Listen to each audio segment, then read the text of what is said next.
Hello everyone, welcome back to the podcast where today we're going to be ranking every Premier League club's 24-25 season, and this is going to be in all competitions, and we're going to be putting them into one big tier list. At the top we've got elite, just below that we've got great, in the middle we've got solid, below that we've got underwhelming, and right at the bottom we have got shocker. And we're doing every team, timestamps in the video description. We're going to be going in alphabetical order. Toby, let's start off with Arsenal. What did you make of their season as a whole? Yeah, a bit of a season of nearlies for Arsenal. It certainly felt like this year. Runners up in the league, Champions League semi-finalists, which followed that fantastic win over Real Madrid, and in that semi-final, unfortunately, fell a little bit flat. And in the League Cup as well, semi-finalists and just missing out on the chance of a final there too. Pretty disappointing for Arsenal fans, I think, especially if we measure it against expectation at the start of the season. I think that's a big thing that we'll be talking a lot about today in terms of expectations of where we expect these clubs to be, where the fans expect them to be. And yeah, with Arsenal, it feels like this season a little bit disappointing and almost ready for what could be a really big make or break season next year, I think, for Arsenal. Yeah, I think everyone was waiting for the season that Manchester City eventually dropped off, and this was it. But Arsenal unfortunately weren't there. You have to take into account they had a lot of injuries. I think they had the most separate injuries of any Premier League club in the entirety of the whole season. A lot have happened in the back end, especially when there was nothing really to play for. But you also got to take into account the cup competitions domestically. They lost the Carabao Cup semi-final to Newcastle 4-0 on aggregate. That was not great, but also losing to Manchester United in the FA Cup very early on at home on penalties. That again, I think, didn't help the taste of the Arsenal fans. And I think on the whole, yeah, I have to agree with you that Real Madrid was, a shining light in what was otherwise a very dim season. But for what I thought Arsenal were going to do this season and could have the potential to do, for me, I have to put them in underwhelming. That's where I've got them. Do you think that's fair? Yeah, a nice, easy one for us to agree on at the start. I've also gone underwhelming. Yeah, it has felt flat, I think, of what we expect from this team and from this side. Yeah, absolutely. But if you agree, let's just move on then to Aston Villa, who finished sixth in the Premier League, finished on 66 points, the same as Newcastle United, who did get Champions League. However, Aston Villa were lower than them on goal difference, and of course, things happened on the final day with refereeing decisions and whatnot. But they also lost the semi-finals of the Carabao Cup the FA Cup 3-0 to Crystal Palace in what was a very disappointing performance, I have to say. Carabao Cup, they didn't really do that far. They also got knocked out by Crystal Palace as well. Bit of a bogey team for Unai Emery and Villa. And of course, the Champions League, PSG, the quarterfinals. They did really, really well. 5-4 on aggregate. Thought for a second that they were going to do it, pull off a remarkable comeback. Didn't quite work. And it's almost a season of what ifs, and I think we should really look at the season that they did have, because they still got Europa League football for next season. They still finished sixth, which was very, very well done considering they went deep in the Champions League, deep in the FA Cup as well, and for a side who do have lots of quality and lots of depth. I know it's a season that Aston Villa fans might think, oh, maybe you could have done better. I just think they did really, really well despite that, and I really want to think that Aston Villa fans are quite happy regardless of that. I'm not sure how maybe they feel. How do you feel about Aston Villa, Toby? Yeah, it's been a strange season for Aston Villa. Like you said, it's been really good in the Champions League. I think for them to get to the quarterfinals was a fantastic achievement, and quite a few people probably writing them out of even getting out of that first group stage or maybe trying to sneak in through the playoffs. But yeah, in the Champions League, they were absolutely fantastic. Some of those huge results against Bayern Munich as well, especially that big one in the group stage. In the league, yeah, a little bit up and down, and I think that last game of the season, that could have been the difference, obviously, between them getting the Champions League football. Is this a really good season for Villa? Does it feel a little bit disappointing now towards the end of the season? But I think overall it's still been really, really good. And I think we can't not look at how sort of Villa were 2-3 years ago. And I think that jump that they made last season was so exceptional that maybe in comparison, this one doesn't seem as good as it actually is. And yeah, pretty decent for Villa, I think. Yeah, for the last three seasons, they've been incredibly consistent in and around the Champions League places. Obviously, last season getting it. I think this year the one thing that they maybe should have done and they didn't quite do was there's two separate periods of 5 games in the league where they went 5 games in a row without a win. The first one was the 26th of October to the 1st of December. Obviously, remember there was an international break in that. But in the second one was the 18th of January to 19th of February, basically a whole month. But anytime they had cup competitions, which they were doing well in either the Champions League or the FA Cup, their form in the league did drop. And that's maybe something that Aston Villa need to work on because, 2 or 3 more points in those games, and maybe they would have Champions League. Well, they definitely would have Champions League football this season. So maybe something for Unai Emery to look at. I'm finding it a bit tough because, at the very minimum, in my opinion, I think they're solid. And I'm trying not to think about what could have been and what actually was. And in the end, I went for great. I think that Champions League performance and the fact that they got European football again next season, I think for me just pushed them into great. Do you agree? Yeah, literally exactly the same, mate. I had them Yeah. somewhere between solid and great, wasn't too sure. And then I actually saw The Athletic posted a really helpful resource, I think, for this video that we're doing, which was they did a survey of all the fans in the country and asked them pretty simply, how do you think your Premier League club's season went as a whole? The responses were very satisfied, dissatisfied, or very dissatisfied. And Villa had 49.1% very satisfied, 49.1% satisfied. So 98% or so of their fan base thinking that they were satisfied with the season. So even potentially that alone got to push them up to great for me. Yeah, well, 2 for 2 then. Arsenal in underwhelming and Aston Villa in great. What will we do about Bournemouth? They finished ninth in the Premier League with 56 points, the highest ever Premier League points total in the Premier League. Toby, do you want to take away with Bournemouth? Yeah, I think how good Bournemouth has been is that maybe I was expecting them to get Europe when we were looking halfway through the season about how a team's going to finish, what's the end of the season going to look like. I really thought this Bournemouth side are so good, they should get not Champions League, get a European place, and they were so close at the end. A little bit of drop off in form, and maybe the way the cup competitions and things have worked out, they weren't able to get it. But the turnaround they have had under Iraola, the way that they have been playing, the performance of almost every player in their squad, seeing some fantastic names like Huijsen and Kerkez and Semenyo, Kluivert. It's just a really, really fantastic team. A great side to watch. A really, really well-run club at the moment. And yeah, I think above those expectations, absolutely massively fighting with the big boys up there. And yeah, I think it's been a really, really nice season for Bournemouth. A really, really nice season. So, Is that me leading into elite, you think?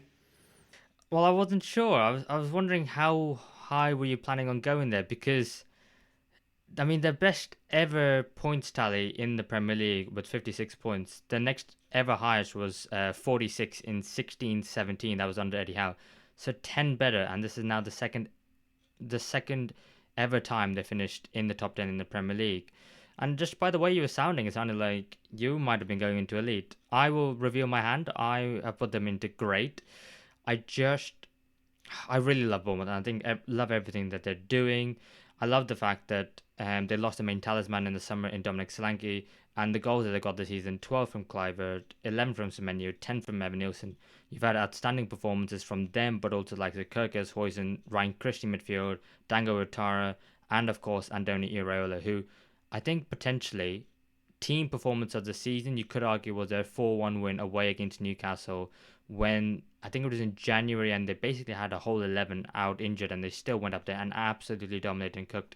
For me, I've got them in great just because I think with Bournemouth there is potentially room for them to get even better, but if you wanted to put them in the lead I wouldn't argue that either.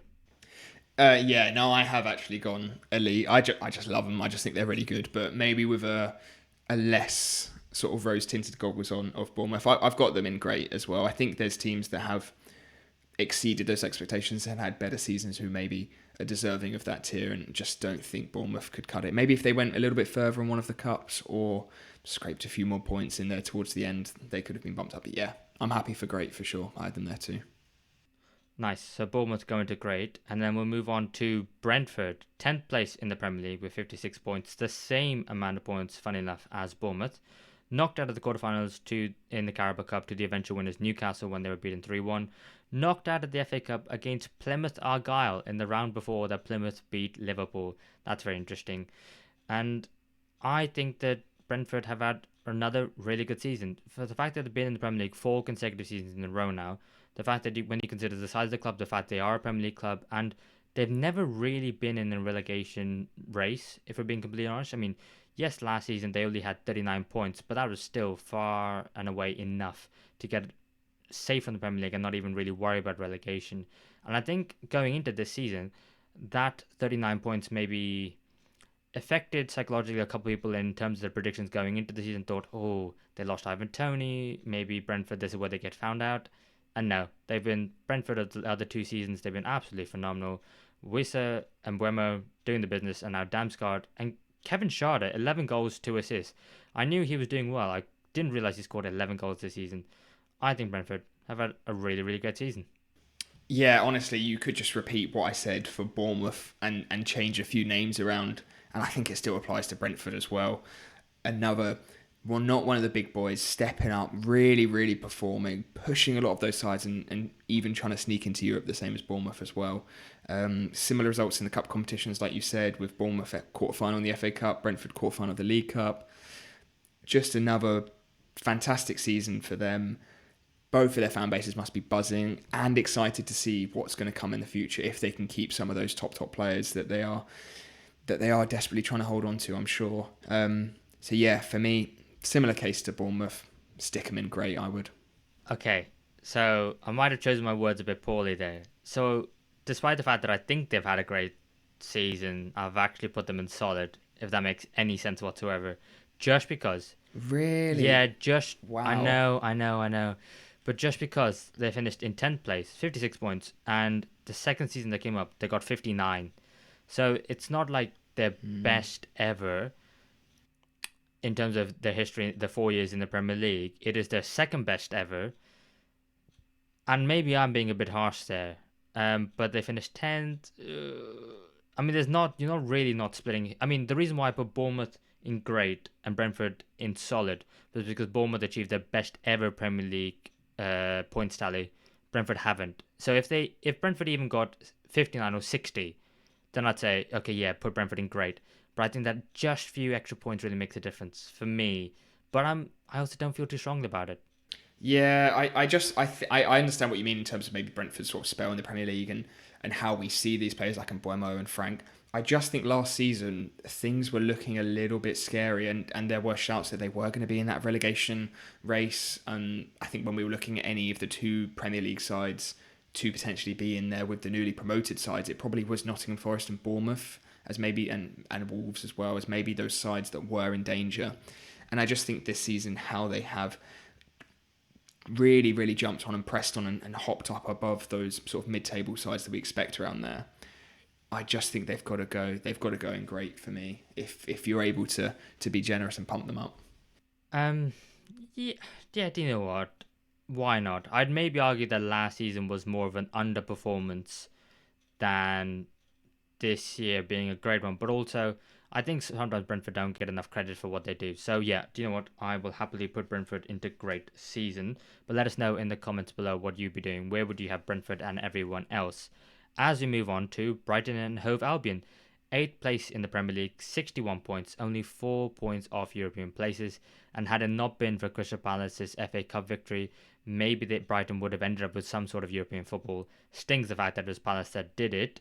But Fabian Hurlitz's first season in the Premier League, how did you find it? Yeah, that's a bit of a double blow for Brighton, isn't it? Their rivals winning the FA Cup and stealing European football from them. But yeah, I think that's a really key point that it is Hurlitz's first season. A lot of new signings this season, a lot of changes in that dressing room, and they've kept up this amazing way that they play and these amazing performances that they keep producing. And that's why I think Brighton is so difficult to judge, because I think the expectation of how they play and how they have played has grown so much in the recent years that it's easy to forget where they have come from still in recent years and how they are still really pushing up into those European places. That's where I'm finding it difficult on this one, whether to change those expectations of how they play at the moment, or it's difficult with Brighton. It's there. If it was like with Bournemouth and Brentford, I think they have had a really quick jump up recently, whereas Brighton have already had that, and now they're sort of a few years down the line. So I'm not too sure on this one. How do you see it? So I had a bit more of a clear idea of where I wanted to put Brighton, because I think if you asked maybe Hurlitzer where he think let me say that again. If he thinks that the team could have done better and got European football this year, I think he would have maybe gone, yeah, we probably could have and maybe should have. Only 4 points off the European places when you think about it. But also the fact that you look at how much money they spent in the summer. They brought in some really good players. Some of them haven't quite worked in the terms of Mats Pfeiffer and Matt O'Reilly. So a couple of those players have underperformed, well as when you consider some other players, the likes of Matoma, Welbeck, Pedro, Van Hecke, they've overperformed. Well, not even over. I think they performed to the level, but they've also done really, really well this season. So I think Brighton, they have previously got European football under De Zerbi. They got to Europa League. I think, and especially when you think about the start of the season, when I can't remember his exact wording, but he came out and said after a win that he wants to destabilize the top of the Premier League, and he thinks Brighton are capable of doing it. And at that point, I thought to myself, yeah, I think Brighton are. When you think about the quality of players that they have, the level that they could end up playing, I think Brighton have a very, very good side. That when you think about Newcastle and Aston Villa, maybe breaking into that top six, making it a top eight, I think you maybe have to consider Brighton there as well. So I think if you ask Hurlitzer, if they could have got Europe this year, I think he would have said, we should have. And so that for me means that I think they've had a solid season, because they could have been worse, young manager, first in the Prem, but they could have been better. So I'm putting them just in solid. Yeah, I'm torn between solid and great for them. I think I'd be happy with solid as well, and I think even putting them in solid is just a credit to how they have been over the last few years. And like you say, they could have got into that Europe, maybe should have, with a few other results going their way. And yeah, I think, like I said, to have Brighton as solid for coming eighth with 61 points is just credit to them, if anything. Yeah, and don't forget, they've had more injuries than anyone else in the Premier League this season. Imagine that a whole season of players mainly fully fit, then who knows where Brighton could have been. I think they could have got even more points. They could have been near 70 and got Champions League football, if we're being completely honest. They could be that good, and they are only going to get better, and that's the scary thing with Brighton especially. So, yeah, that is scary. But we'll move on then to Chelsea, who finished fourth in the Premier League on 69 points. And also recently won the Conference League, beating Real Betis 4-1 on the night. What did you make of Chelsea's season? Yeah, I think this Chelsea season has really caught up, actually. I think when we were sort of in that middle of the season period, it felt like Chelsea are just going to sort of have the Conference League, maybe really try and push into top four, but we weren't really too sure, I think, where this Chelsea season was going to go. And now that it's been wrapped up, I think it's better to look back and actually see how good of a season this has been for Chelsea in the position that they are in their rebuild, especially. Obviously with question marks potentially over Maresca coming in, question marks over the season about Cole Palmer's form, despite the fact, again, how well he has played and how good his numbers are. Even if he went 12, 13 games without a goal in the league or whatever, his numbers are still fantastic. And it's been quite a mature season for Chelsea for a lot of the time, which I think is something that they've definitely needed. And I think it's a really strong season for them to build on as well, which is exactly what I think they've needed this season, really. So, yeah, I think if I was a Chelsea fan, be pretty happy with this season. Pretty happy indeed. Yeah, and when you consider the end of last season, they sacked Pochettino, and we're all going, why not have they done that? And so to get Maresca, a Pep Guardiola disciple, but his number two, only managed one season as the full manager, and that was just getting Leicester promoted, never managed in the Premier League, to fourth. And with the European trophy, yes, Chelsea were heavy favourites for the Conference League. Yes, they were expected to go on to win it, and they're probably too good to be in the competition in the first place. But how often have we seen the cup upset along the way? And if they didn't go on to win it, it would have been an absolute disaster. And at halftime in the final, it looked like it could have been one of those. But credit to Maresca, credit to the Chelsea players. About the maturity thing, I would be a little bit more conservative and say I don't think it's been a mature season, but I would say it's one where it's a maturing season, and especially the last 5 games where they got 4 wins out of those, and the only one they lost was against Newcastle when Nicholas Jackson got sent off. They did the business when they needed to, and they got themselves not only just scraped into it in the top 5, but they got themselves into the proper top 4. So I think they've had a very, very good season. Now, because it is the Conference League, and if it is the Europa League or Champions League, it might be a bit different. I traditionally have the idea of Chelsea in the top 4, competing for the Premier League and the Champions League. So I wouldn't go as far to say as elite, even though they got top 4 in a trophy. I would go as far to say I think they've had a great season, and I think that is very, very fair, and they're even pushing elite. But I would go great. Yeah, I would agree with you. I would agree with you on that. I thought when you were starting that sentence, you were going to say it shouldn't be great, and I was going to be surprised. But yeah, I don't think it's elite either. I think it's a good season to build on. I think that would have been their goal at the start of the season, is to get into Champions League football and to win the Conference League. I think they've done both and done them well, and maybe as well, like, especially against maybe some expectations outside the club that they would miss out. Yeah, a great season for Chelsea, I would say. And now when you look at the tier list and you've got Chelsea next to Brentford, are you still sure you want to stick with Brentford in great? Yeah, 100%. I think when you compare it to last season, I think it's a big thing. I think Chelsea have grown and got into that Champions League like they were hoping to, and I think Brentford's jump from a pretty disappointing season last year has been really strong as well. So I think it'd be harsh to put Brentford outside great. Okay, fair enough. Well, make sure you stick around to the end of the video where we'll be doing our final changes and just going through to make sure that we do absolutely agree. And so we'll move on to Crystal Palace. Finished 12th in the Premier League, as they seemingly do every single season, but this time they did with 53 points, the most they've ever had in Premier League history. But they've also won their first ever major trophy, winning the FA Cup, beating Manchester City in the final 1-0 thanks to Eberechi as a goal. I think it's pretty clear where Crystal Palace's season is going and where it's going to go in this tier list, isn't it? Yeah, Europa League qualification, their first ever major trophy.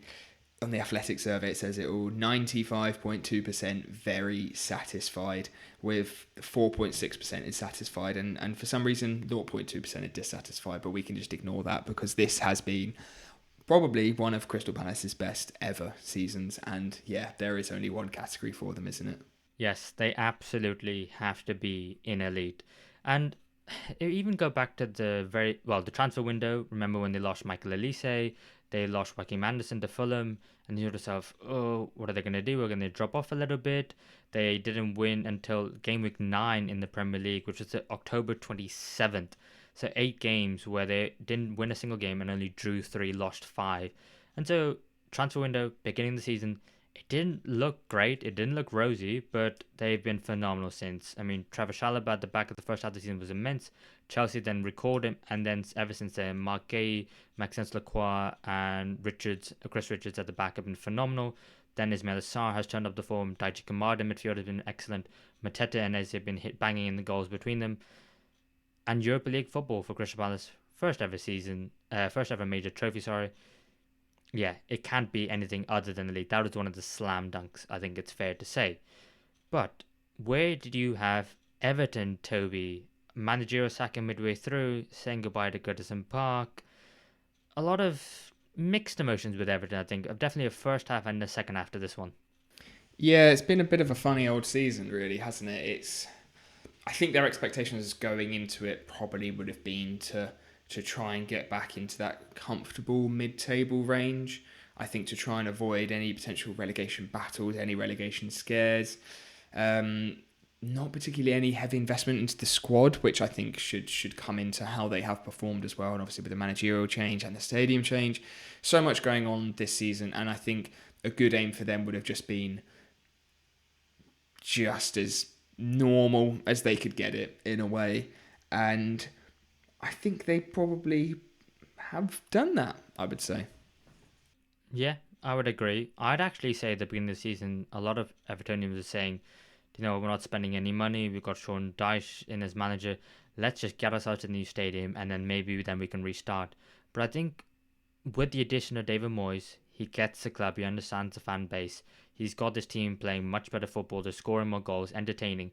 And the fact that he just got the fans, I think Sean Dyche really missed that at the first half of the season where he didn't really understand the sentiment towards the stadium. And if he doesn't, that's fine. But that doesn't help him endear himself to the fans that he's managing. So I think ever since David Moyes has come in, He's propelled that season even better. They scored more goals, and for me, I think they've had a very solid season. Yeah, I think 48 points. They didn't get far in the cup competition. That's something they definitely need to improve. But Jordan Pickford picked up 12 clean sheets. Better got 8 goals. And I got 9. I mean, Idrissa Gana Gueye still looks as young as ever in that midfield. There doesn't seem to be rumours around Branthwaite. It looks pretty good going to next season. So I'd have them in solid for me. Yeah, I think when I was describing their season, I was trying to do so in every way besides saying the word solid, because I feel like they kind of epitomise that category this season, I would say. Yeah, probably do so. Nothing remarkable happened, but nothing unremarkable happened either. And yeah, a fairy tale goodbye to Goodison Park as well, which sad to see it go, even though it's staying, just going to the women's team now. We move on then to Fulham, finished 11th in the Premier League on 54 points, beating their best ever points total previously, which was 53 in 08-09, 7 points better off than last season. What did you make of Fulham under Marco Silva this year? Yeah, again, a side that I don't know with Fulham. It always feels weird. It always feels like, I think when you're looking at expectation before the season, it feels like, oh, is this going to be the season that Fulham really push on and sort of get up to where maybe sort of Brighton are hanging around, or is it going to be the season where they're going to really drop off and struggle and maybe be similar to how Brentford were looking at times a little bit last season? But I think overall, yeah, it's been pretty decent. I think we've seen some good season performances. I think Jimenez has had a really good resurgence this season, which has been much needed. Players like Iwobi, I think, have really shone. Robinson pushing on. Sessegnon coming back into Fulham and coming back to the team has been really exciting to watch. And yeah, 1 point gain. I think that's good progress, even though it's only a point. But I think to maintain that level that they had last season is a really good achievement in its own, especially with a lot of other sides improving and a lot of sides feeling like they have pressed on really well this season, and Fulham have kept that standard and that high standard going. So yeah, pretty good for Fulham. Yeah, they've been a great watch this season as well. I think they're a very entertaining side. Some of the players that you mentioned, yeah, Robinson 10 assists, Alex Iwobi 9 goals, 6 assists, 15 attack returns, Jimenez 12 goals, 3 assists. But also the fact that they don't even miss João Palhinha, because Sander Berge has just come in and just done the job just as good, arguably if not better, and just done it so quietly that he's not even being talked about. And when you think about some of the clubs he was linked to much higher up in the table, you maybe think so. Maybe he could have done the job for them as well. It's always weird when Fulham, because they always seem to have a turbulent summer window where they don't sign anyone until the season starts, and then they're really busy, and then you have to change where you're thinking like, oh, now they've got a few players, who knows where they could be. But yeah, I think it's a bit. They need to really try and go for a cup competition. I know they're trying. I know the season previously they got to the semi-finals of the Carabao Cup. They got against Liverpool and they ended up losing that. But this season they lost to Crystal Palace 3-0 in the quarterfinals, and in the FA Cup that was, and in the Carabao Cup they lost to Championship side Preston on penalties. That was the 16-15 on penalties. That was one of those early ones. I think they really need to try and go for a cup competition next season. I mean, obviously, I think they are trying, but they also did do the double against the rivals Brentford home and away, the first time that's ever happened. But I am just saying stuff, like you said, for Everton, of ways to describe the season without saying the word solid, because that's exactly where I've got them. Yeah, again, pretty easy this one. I think solid for Fulham. Like you said, maybe a little bit further in a cup competition would have been really nice. But ultimately, still finished in the bottom half despite a really good points total. So solid feels fair for Fulham. And we'll move on then to our first relegated side, which is Ipswich Town. 19th place, 22 points, only 4 wins all season. Check this out. 36 goals scored, but 82 conceded. That is a very poor defensive record. Eliminated by Wimbledon in the second round of the Carabao Cup and lost to Nottingham Forest in the fifth round of the FA Cup. I think we all had a lot of hope for Ipswich going into this season. I certainly did. Not necessarily in terms of not getting, in terms of staying in the Premier League. I had them going down at the beginning of the season, but I had them in 18th and putting up a little bit of a fight. The fact that they ended up 19th and Leicester City overtook them, they didn't really do well at the back half of the season. Only 7 points in the whole second half of the season. And I think that first half of the season really demoralised them when they didn't pick up as many points as they thought they deserved, because at some times they always went ahead, but they always ended up conceding too many goals and then never capitalizing on those winning positions. And I think that really demoralized the side.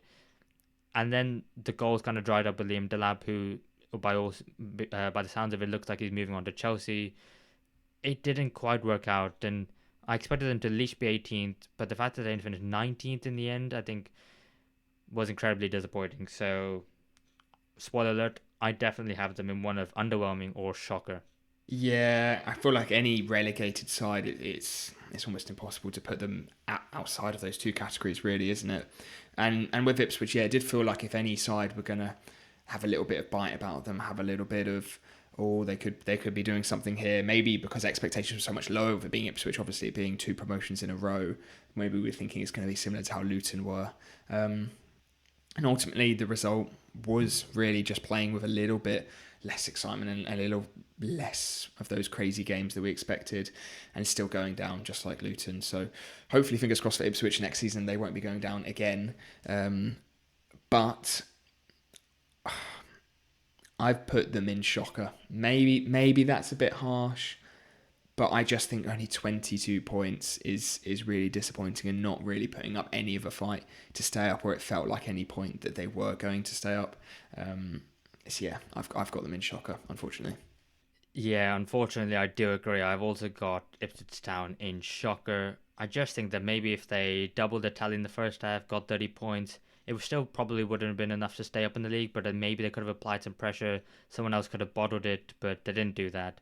And the fact that, like, I'll be honest, I didn't even realize they finished 19th because I wasn't paying attention to the bottom of the table, and the fact that the team we're going to talk about next, Leicester City, overtook them. Yeah, I've got them in shocker. And speaking of Leicester City, the next team we're going to be talking about, 18th in the Premier League, just one place higher than Ipswich Town, just 3 points more in 25. Is it just rinse and repeat with this one? Yeah, I feel like it is. Leicester, it's been a really poor season. Maybe the side we expected the most out of, given their squad and obviously their recent history in the Premier League. They've performed so fantastically over the last sort of 10 years, you could say. But yeah, Athletic fan survey: 96% of their fans are either dissatisfied or very dissatisfied so far this season.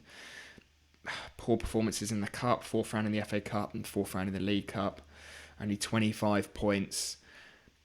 The hiring of Ruud van Nistelrooy, I think, was really, really strange. I think they would have been much better sticking with Cooper and maybe had more of a chance of fighting and staying in the league. And I feel like that sacking and reappointment of, or an appointment of Van Nistelrooy, it was all down here very, very quickly from there. And it's been a really poor season for Leicester. Yeah, it absolutely has been. And on Cooper, I think I said it at the time. I didn't mind the fact that he got sacked. I mean, he did okay. 12 games, he got 10 points, but it wasn't quite connecting between him and the higher up at Leicester. The fact that the stats indicated that the team were overperforming as well, so he wasn't really getting most out of those players. But I think the mistake they made was they hired the wrong manager in replacement. And obviously at the time, the likes of David Moyes was available, Graham Potter was available. But I think with some of the stuff going on behind the scenes at Leicester City, the finances, the hierarchy, I think it became clear that no manager worth their salt and any manager that could do a decent job was going to take it. And so they had to go for Ruud van Nistelrooy. And yeah, it hasn't worked out. Only 15 points from the 26 games that Ruud has been in charge for. And they went through that period of time, I think 10 games it was, where they couldn't score a single goal at home. Very, very poor. Arguably shocking. Yeah, I've gone shocker as well. Unfortunately, it's. I think with those expectations as well, it feels like it's been a worse season for Leicester than it has for Ipswich potentially. So they've got to join them. Got to join them in that bottom tier for me. Yeah, and when your top scorer is Jamie Vardy, who is, I don't know, 36 years old, then yeah, you're asking for trouble, and they need some reinforcements, which they never got. Let's move on then to much higher up in the table, the top actually, as we move on to Liverpool. And I'll go first, and I'll just say, who would have thunk it? Because I definitely didn't at the start of the season. If you give me Champions League football and a domestic cup, I would have absolutely taken it. Wouldn't have batted an eyelid. Take that, let's go again. But the fact that Arne Slot has come in, first season in English football, and won the league comfortably. I know there's only 10 points between Liverpool and Arsenal in the end, but the last four games, Liverpool on the beach. I mean, they were literally in Ibiza for one of them, they were in Dubai for another one. And I'll be honest, I am over the moon. Yes, the cup conditions didn't go great. Lost to the Newcastle in the Carabao Cup final, and they thoroughly deserved to win it. They were much better side. Liverpool did not turn up. In the FA Cup, losing to Plymouth Argyle, that was a bad moment. And the Champions League, being beaten by PSG, and not really laying a glove on them in both legs, despite the fact they won 1-0 away. Yeah, those are all things to take and to learn from going next season. But when you consider Liverpool won the league, I've got them very, very high up, let's say. Yeah, and when you look at like predictions and people talking about it at the start of the season, nobody had Liverpool winning the league. I think a lot of people thought it was going to be a big drop.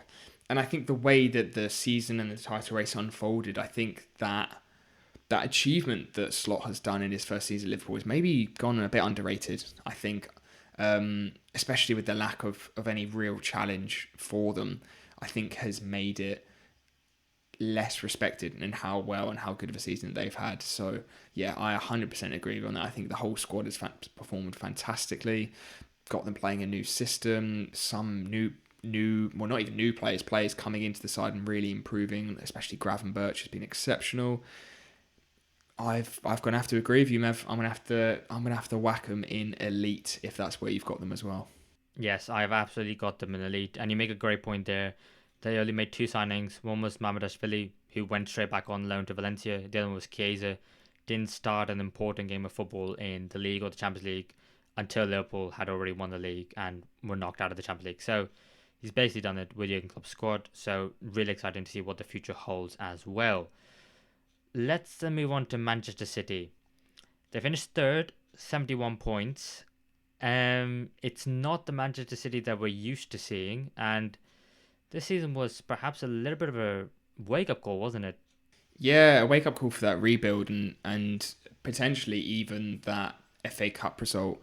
I think if they maybe would have won that, could that have been sort of a plaster over a much bigger crack, and would that have maybe masked how much of a rebuild is potentially needed with this Manchester City side, and not that it's desperate in terms of other teams, but I think just in comparison to themselves, the drop off and the change in play and a drop off in the form of a lot of key players, looking especially like Phil Foden, has been completely unexpected, out the blue, and again, it probably just shows how fantastic that they have been, that an FA Cup runner-up and 71 points and third in the league is really disappointing for Manchester City standards. And I think when you weigh that with the way that they exited the Champions League and the playoffs as well, not even getting to the round of 16, it's been a difficult one, and it's made it a really, really big year next year for Manchester City. Mate, at one point in the season, we were talking about Man City not finishing in the top 24, I think it is, of the new group, and just being completely knocked out altogether. And we were like, wait, what? Then they're finishing 22nd, and then getting knocked out by Real Madrid anyway, 6-3, which anyone can lose to Real Madrid. They're a quality side. They're one of the best in Europe. The team that's won the Champions League the most, but it's just the way they lost. But also when you think about the fact that they lost Rodri to injury, they have an aging squad. Kyle Walker got sent out on loan to AC Milan after being club captain. Haaland picked up injuries. They didn't really have anyone to back him up. Foden not stepping up. Kevin De Bruyne being injured and now leaving. Ederson's form dropping off in goal. There's such a massive job to be had, and they've already started a part racer in January. We'll have to wait and see what happens this summer, but in terms of the expectations of what we have in Man City, Pep Guardiola just redefined it every single season. It was high, high, high every single year, and this season has been so bad that you could maybe argue for it being a shocker. I wouldn't. I would put it in shocker if they missed out on Champions League football altogether, and at one point that looked like a real possibility. But I had them in underwhelming, and maybe that's being a little bit generous. Yeah, I agree with you on that, and I think even if they won that FA Cup final, they still may have stayed in underwhelming, which is crazy to even say that. But yeah, I would go for underwhelming too. Shocker is, like you said, missing out on the Champions League football. Because I think in the last sort of few games of the season, I think they have stepped it up and they've got the results when they've needed them, which I think has shown some real resilience as well, because I'm sure the confidence and the morale in that dressing room is pretty low. So I think to give them some credit there where it's due. But yeah, overall, it's still very underwhelming for Manchester City, especially with what we expect from who should be the best side in Europe, really. Yeah, considering they weren't really in the top four race because they basically secured the place in the last game week of the season, showed that they had picked up, and I think that win at home against Aston Villa, that was a massive one for them. But if you move on to the other side of Manchester United. Oh, I mean, we did a podcast episode, I think it was literally last week, when we talked about the fallout of the Europa League and what next for Manchester United. So if you want to go check that out, check it out after you finish this one. But oh my days, it has been bad. Oh yeah, it certainly has. It's been so bad. And the fans are saying it as well. 96% dissatisfied or very dissatisfied, the same as Leicester, and I'm not surprised. That Europa League final loss tops it off. Maybe could have saved their season a little bit, given them a little bit more hope. At least it's a trophy. But yeah, without that, you've just got to look at the league really as a summary. I think of their season, 42 points and 15th place is it's embarrassing. It is really really embarrassing for Man United. They should be absolutely nowhere near down there with the size of the club. And yeah, I don't even know what's going to happen next season now. It's like it is crazy. It's actually crazy, and I feel like because they've sort of been maybe slowly going down a little bit, it 15th. It's mad. It's mad. Yeah, it absolutely is. I mean, I couldn't believe that the worst ever season prior to the season was the season before Eric Ten Hag took charge. I mean, Eric Ten Hag was in charge at the start of this season. That feels like a lifetime ago. But when he was in charge, he was sacked after only 9 games when they only accumulated 11 points and the club sat in 14th place. And that's, of course, where they finished, but they ended up being much, much further away from the Champions League places than that. But yeah, I mean, Bruno Fernandes, where would they be without Bruno Fernandes? 8 goals and 10 assists, but just his performances in general.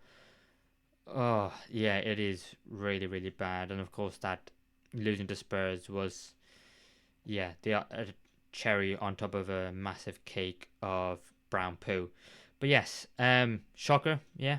Yeah, it's an easy one for this, unfortunately. Maybe with that Europa League win, it could have saved their season. I think it could have been really big for them, even just to have that little morale lift at the end of the season. But yeah, absolutely nothing to celebrate for now. It's got to be shocker.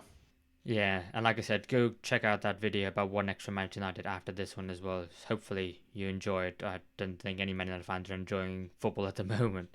But move on then to Newcastle United, who did get Champions League football. They finished in fifth, squeezed in there with the extra place thanks to the European coefficient. Finished on 66 points, the same as Aston Villa, but got through because of their goal difference.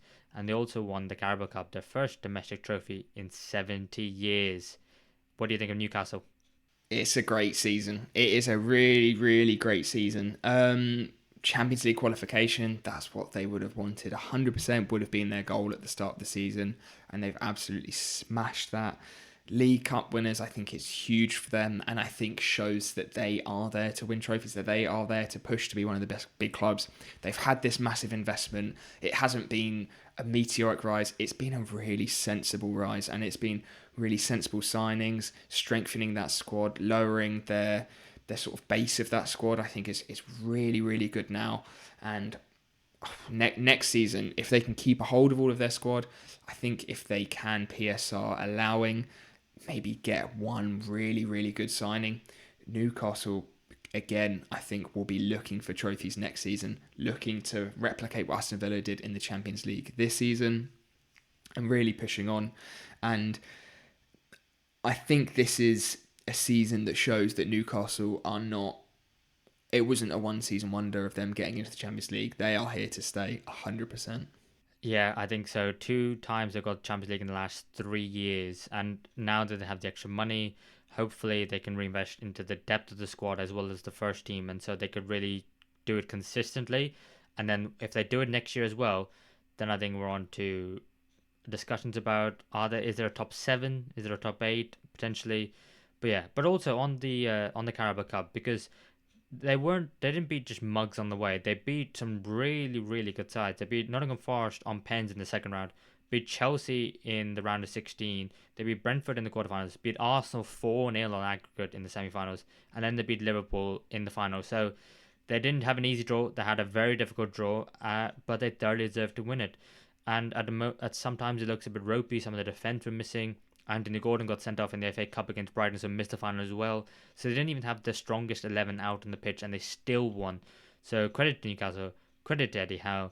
Definitely an elite season, right? Yeah, it's got to be for me. And just relating to this athletic survey again, 99.5% very satisfied or satisfied this season, the same as Liverpool. Got to be an elite for me. Yeah, if you offer that to a Newcastle fan, I think every single one of them would say, well, according to the survey, clearly not every single one, but I think every single one would have absolutely taken it at the beginning of the season. Yeah.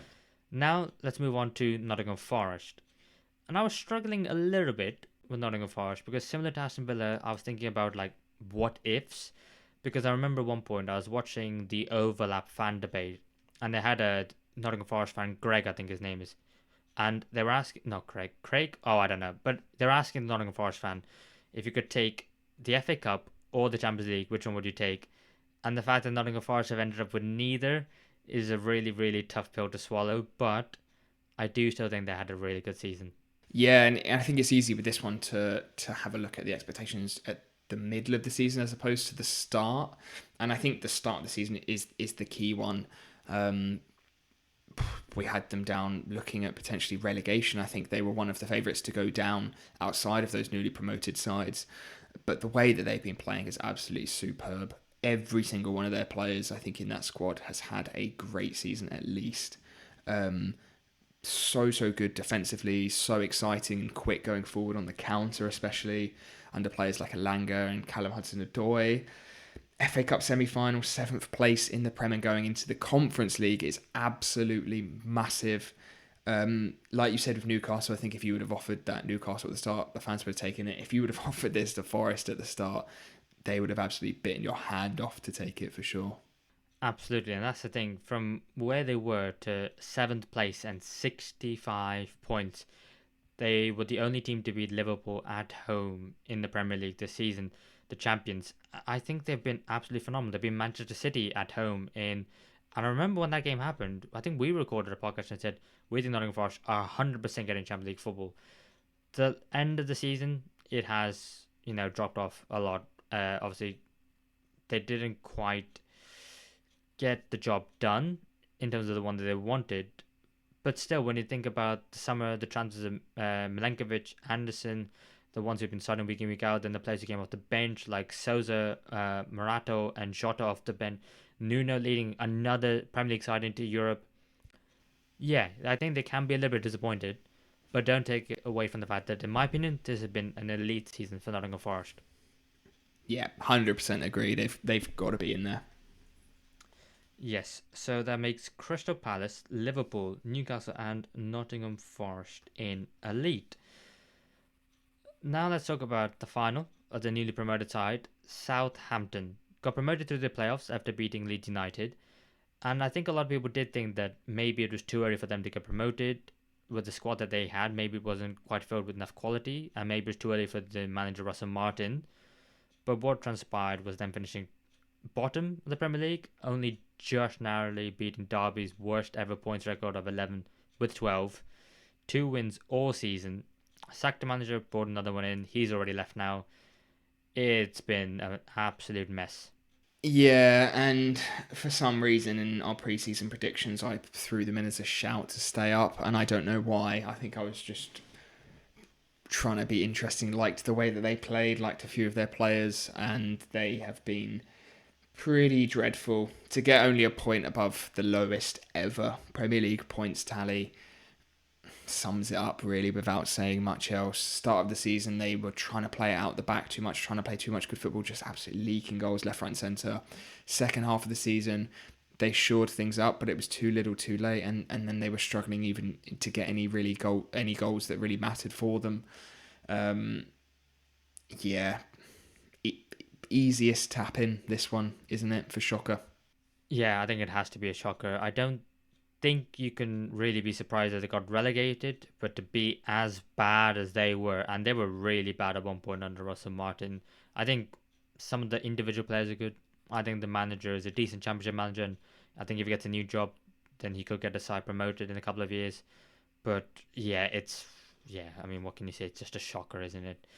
But we'll move on then to Tottenham Hotspur, who only just avoided relegation in 17th place with only 38 points. That league form was really, really bad. But, like we're talking about Man United, they actually did win the Europa League. So, everything has been washed away and they're an elite. Or are they, Tobes? Oh god, this one is horrible to rank. I am really struggled with this one. 38 points, which could get you relegated in another season. Losing 4-1 on the final day to Brighton, 17th place. The league form and the league performance has easily been a shocker, but massive but of them winning the Europa League. And this is an interesting one because I think if Man United won the Europa League, it wouldn't have been as much of a jump up as it is for Tottenham because obviously it's been 17 years since they won a trophy where they won the League Cup, and this feels like it was needed for Tottenham. It's a little bit of a monkey off their back. But how much of a jump does that give them from shocker is the question. And I'm not too sure as an Arsenal fan whether my view is a little bit biased. So I'm going to ask to hear yours first, Mev. How on earth do you rank this side in this season? Well, I think obviously when you think about the other teams in the league, obviously Crystal Palace, Newcastle, for their expectations, I mean, like Crystal Palace, 12th in the Premier League and an FA Cup. That's the dream scenario for them. I think that has to be elite. Newcastle, if you would have offered them 12th and the Carabao Cup, I think they would have taken it. I think with Spurs, it has been so long since they won a trophy, 17 years, and I know it's like not as long as Crystal Palace' first ever major honour, and Newcastle waiting 70 years. But in a time now where you've got social media and you're constantly being reminded of the fact that your club haven't won a trophy for X amount of years and it's longer and longer, the tag of being Spursy, I think you have to give that a lot.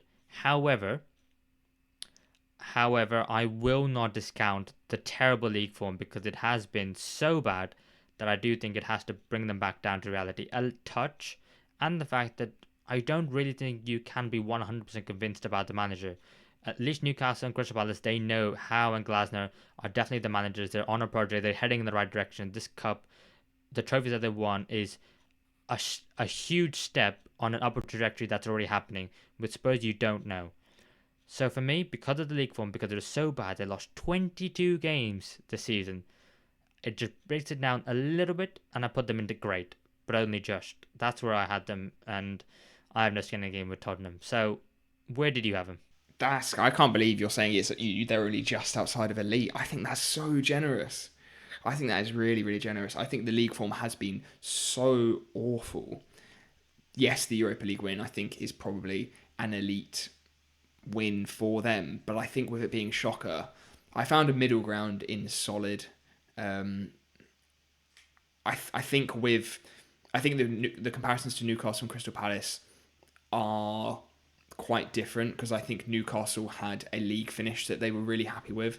I think Crystal Palace had a league and a points total finish that they were really happy with. And then obviously Nottingham Forest, the jump for them, just the league on their own is crazy. I think when you compare them to other sides in terms of who we got in there, your Bournemouth, Aston Villa, yeah, they're probably around there in terms of overall season. Yeah, maybe it's my Arsenal view, maybe it's my Arsenal bias, but yeah, I had them in solid. I can understand absolutely where you're coming from, mate. And you know what? I'm not putting them in solid though. I just want to say that, but I can understand absolutely where you're coming from because the league form has been that bad. And if you ask a Spurs fan, okay, your league form is going to be sacrificed, but you're going to win the Europa League, I think they would have gone, cool. Where are we finishing? 12th, maybe 11th, 10th. I mean, they probably still would have said maybe bottom end of the top half of the table. Some maybe would have said top end of the bottom half of the table, but I don't think anyone would have said 17th. They would have gone, what? 17th? So that's why for me, from an elite, it has to go down to great. But the reason why I wouldn't put them in solid is because it has been 17 years since they won a trophy. You have the tag of Spursy, and the fact that they went 1-0 up, they arguably deserved it. And then the fact that they defended the entire second half, they didn't concede against the great history of Manchester United, the one that everyone was saying would definitely turn up in the final, and Spurs have got no chance.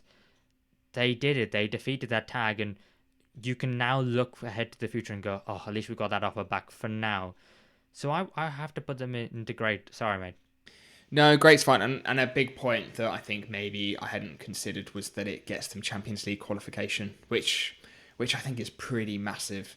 And again, probably would have been their goal at the start of the season. It would have been either Champions League qualification or a trophy. Ultimately, they did get both. So I'm happy to bump them up to great, even if it does hurt my soul a little bit, let's say. Yeah, and two final things. First of all, they're doing absolutely shockingly in the Champions League with this current squad. They need to reinvest massively, and Ancelotti needs to change the style of play a little bit to suit it, because they are going to struggle if they have this league form in the Champions League. But also, secondly, I've actually forgotten. Oh yeah, secondly, the injuries. They have had the joint second most injuries this league season, but also I think they've had the third most in terms of days players have been out injured. So I think you need to take that into account, because at points they had the whole back five apart from Pedro Porro, who seems to be the only indestructible one in that Spurs squad, who was out of the entire back five out injured. So that as well, despite the fact I'm going to put them in great. And we move on then to West Ham United, 14th in the Premier League on 43 points, eliminated from the Carabao Cup in the third round as they lost 5-1 to Liverpool, eliminated in the third round of the FA Cup as they were eliminated 2-1 by Aston Villa. Had Julian Lopetegui, sacked him, brought in Graham Potter. A mixed season, to say the best, I think. It's mainly a little bit generous. I think it's been quite a disappointing season for West Ham.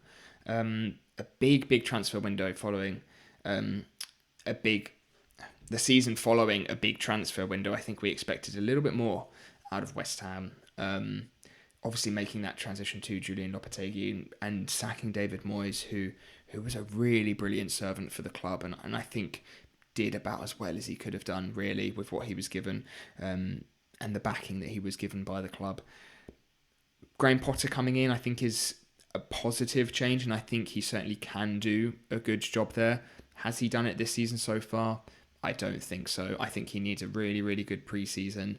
The money might not be there to invest into that squad, but I certainly think the player's there, and I think he can do well next season. I just think this season has maybe been more so one to forget for West Ham. I think it's been pretty poor, and try and have a reset going into the next season. So I've actually got them in underwhelming West Ham. I really think they should have been pushing a little bit harder and a little bit higher. I mean, when you look at their 13 points off that top half, which I think is where realistically they would have wanted as a minimum, I think that's been a pretty big underperformance in my eyes. Okay, well, I've gone a little bit harsher on them, to be honest, and I think maybe it is the curse of winning the transfer window, because if you win it, you're bound to have a bad season the year after. That's what seems to happen anyway. But they had 43 points this season. They got 52 points last season, the season before under David Moyes, and that was seemed to be an underperformance. So the fact that they brought in Lopetegui, spent all this money, they were definitely looking upwards, not even stagnating a little, definitely upwards. And the fact that they ended up with 9 points less, sacked a manager in between, spent all the money, and now the squad, you're left in a more of a perplexed situation where you're like, I'm not sure who's good, who's bad. I mean, you got very talented players, Mohamed Kudus, Lucas Paqueta, and some others, but who are not performing on the pitch. And obviously Mikel Antonio's horrible crash, hopefully he's doing well, but that does leave you with Fulkrug, who you bought, who came with a lot of expectation, a lot of money. You knew the age you were buying him, it was just about someone for the here and now, but he hasn't worked out. In terms of players who are so important to a team, Matthias Cunha at Wolves, Bruno Fernandes at Manchester United, Salah for Liverpool, but in a good way. Jared Bowen's 13 goals and 8 assists, 21 goal contributions. Without those, West Ham would be in dire straits this season. I've actually got them in shocker. I don't know if I'm being too harsh there. Yeah, I wasn't sure on this. I think I always had them in underwhelming, but it was question marks about how bad of a season has been for West Ham. The only teams obviously we have in shocker, the relegated sides and Man United. I think it obviously hasn't been as bad of a season as Man United. I mean, they finished a point above Man United, and their expectations would have been nowhere near where Man United's were at the start of the season. So maybe in comparison of that, they're a little bit more suited into underwhelming. Who else have we got in underwhelming? Manchester City, Arsenal. That's it at the moment. Just Manchester City and Arsenal underwhelming. Yeah, it feels like maybe they had worse seasons than them, but I Um, think better season than like Man United and obviously the relegated sides. I did think to myself when I put them in Shocker that potentially I've been a little bit harsh on them, but I wanted to not sit on the fence, and I wanted to say this is what I think, and I'm happy to move it. So we could put them in underwhelming. I'm happy to do that. I'm not really too bothered, considering the fact that third round exit to Liverpool, eliminated by Villa early on, spent the fourth most on transfers. It's not been good. It's definitely not solid. It's underwhelming or shocker. I'm happy to put them in underwhelming, really. Yeah. Okay. Yeah. Let's go for that. Yeah. Let's be kind to West Ham. Yeah, but Graham Potter is definitely under pressure at the start of next season. He's got to make sure he starts well if he wants to be in the job, and for the foreseeable future of West Ham as well. And finally, we've come on to Wolverhampton Wanderers. 16th place, 42 points. Last season, they finished 14th with 46 points. What do you make of Wolves' whole season? Because it's been interesting, hasn't it? Yeah. It's been a funny one. It feels like they've had a better season by the way that they've played sometimes, and maybe that's sort of a little bit of blindness of a few players who have stood out for them, sort of like your Cunhas, and I think Strand Larsen had a really good spell at one point. And it has been, I don't know, a weird season for Wolves. Obviously getting less points than last year, lower in the table. They haven't really been anywhere near a relegation race, I would say, for the majority of the season at least. Um, but I still feel a little bit disappointed in Wolves. And maybe that's because I like the way that they play and I like a lot of their players that I was expecting more out of them. But I don't think they've been as good as they could have been this season, really, for me. Yeah, I agree, but I'm also not sure because say that Gary Neal at the start of the season, and they were winless in the first 10 games. And to be fair, the fixtures came out. You looked at Wolves and you thought to yourself, "Oh my God, that is a difficult start to the season. They're going to really, really struggle." And you did think to yourself, something's got to change. And then eventually it had to be Gary O'Neill. I mean, he lost all the goodwill that he had from the previous season. And then also you had club captain Mario Lemina throwing tantrums after games, huffing and puffing, displaying the fact that he was dissatisfied with the club, the fact that he finally got his move in January to Galatasaray, so therefore he was out of the picture. But since Victor Pereira's come in, 10 wins, 3 draws, 9 losses in 22 matches played. So out of Wolves' 42 points this season, Victor Pereira's got 33 of them. I think since he's come in, and I think he rightly deserved to be in the LMA Manager of the Season awards because he did a fantastic job since coming in. And weirdly, I think there's more optimism going into this season than there was last season because I think with Pereira, I think with his credentials, there's just a little bit more hope going forward. And it's a difficult one because I'm not sure it's solid, but it could be underwhelming. It could even be shocker. It's weird. They could be in a few categories.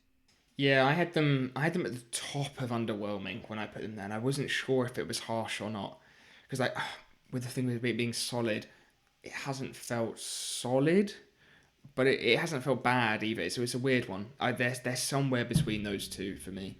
I ended up putting them in underwhelming just because at one point they did look like they could go down, and at the same time I did think themselves they're too good to be going down.